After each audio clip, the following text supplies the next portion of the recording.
They are believed to be one of the lost tribes of Israel, but now Ethiopian Jews are facing major difficulties in returning to their biblical homeland.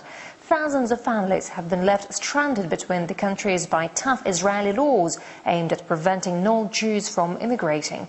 Paul Eslier met some of them. Welcome. Why?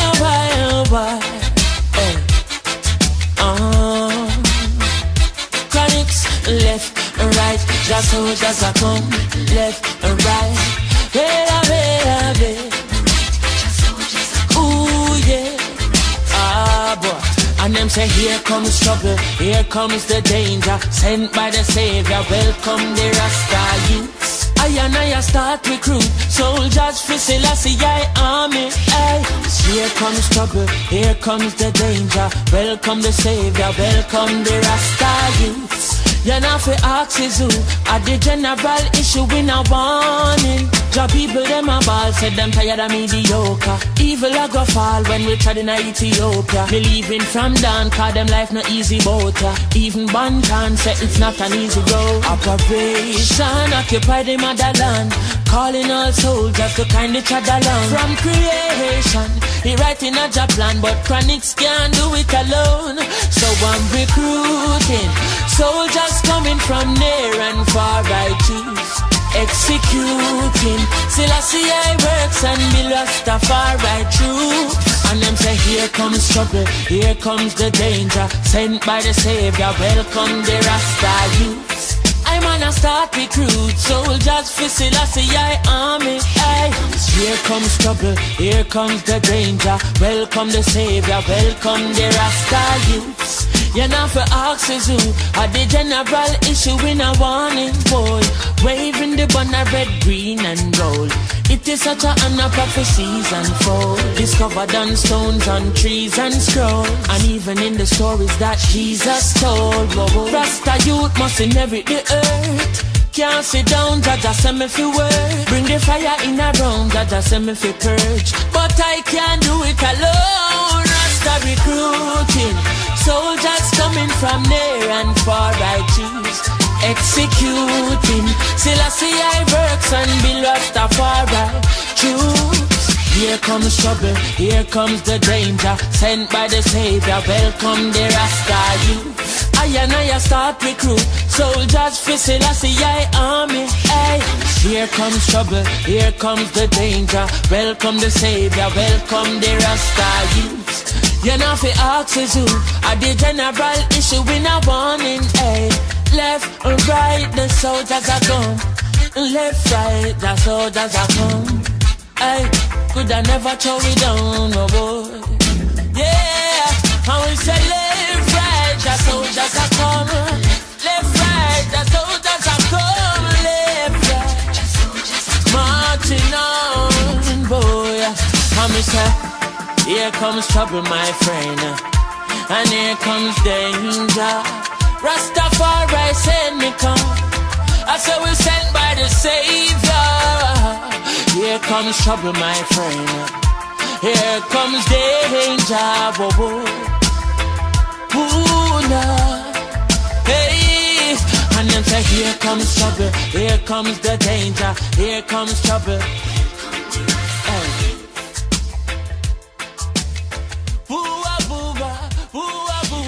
Here comes trouble, here comes the danger, sent by the Savior. Welcome the Rasta.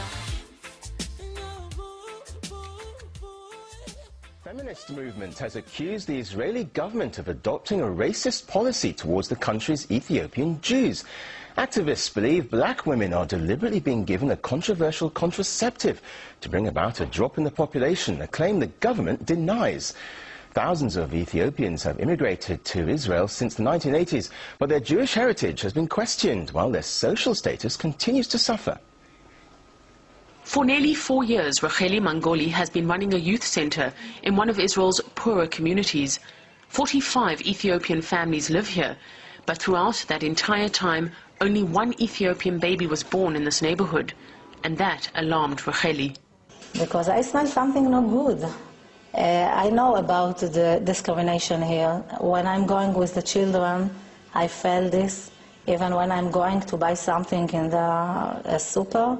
One woman said to me, I don't understand how can you are standing near people like this.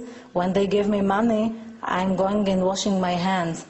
After some investigation, Racheli discovered many of the Ethiopian women, keen not to get pregnant while setting up life in a new country, had been placed on the controversial contraceptive Depo-Provera, a drug few Israeli women have heard of, let alone use. This woman was first put on it 4 years ago and underwent repeated injections every 3 months. She says it's left her with such terrible pains in her hands and back she can no longer work. She insists she was never told about its side effects or offered an alternative. Like many Ethiopians in Israel, she's afraid she'll be deported if she questions the authorities. Dr. Factor is reluctant to give the contraceptive to his patients.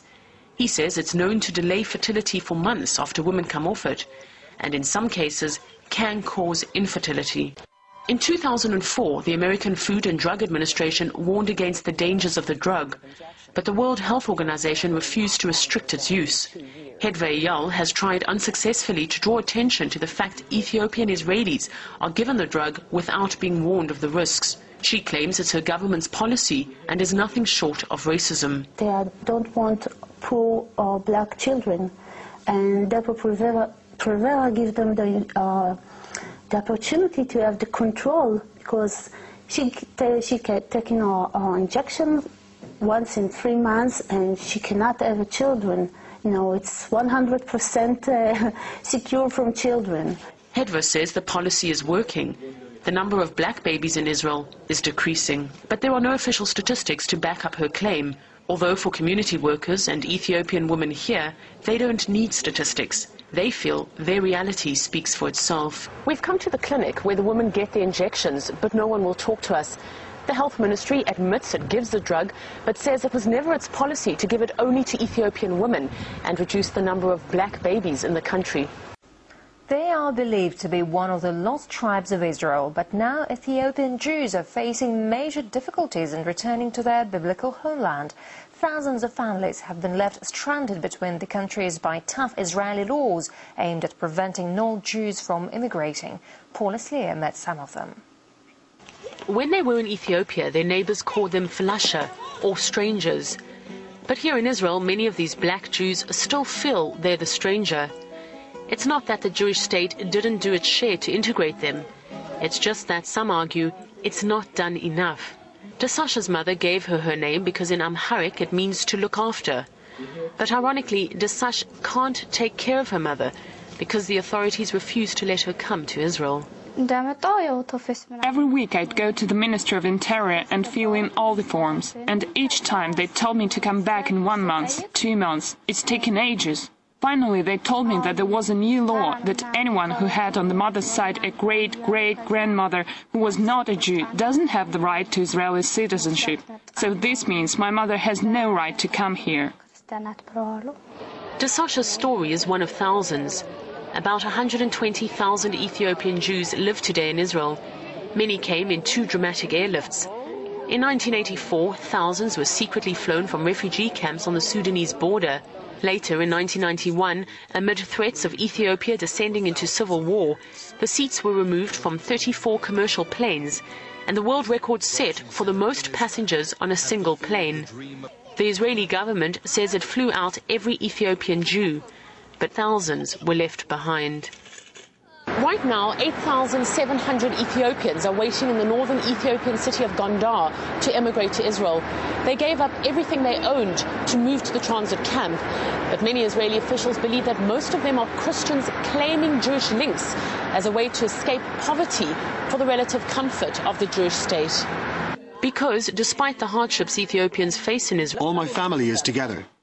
Ethiopian Jews are believed to be one of the lost tribes of Israel. But now that they've been found, it's unclear how many more are still missing. Paul Eslier, RT, Israel. History that is not a history based in slavery, but a history based in royalty. Human civilization started in Africa. Some of the first architectural systems, some of the first engineering systems, some of the first governmental systems. After visiting Egypt, white scholar Count Constantine Duvalny wrote, "Just think, the race of black men today, our slave and object of our scorn, is the very race to which we owe our arts, sciences, and even the use of speech." In order to justify the economic drive of the slave trade, there had to be the denigration of black people. And so people began to see these sculptures of people with clear Afroid features. It was just incontrovertible. The facts, the reality that black people had designed this civilization. Ignore. Just refuse to publish any facts of African history that don't go along with our racial theories. When black contribution to civilization is too obvious, let's find a way to attribute it to outside white influence. That the black man once dominated most of the civilized world, only to suffer a tragic downfall of epic proportion. Let the journey begin.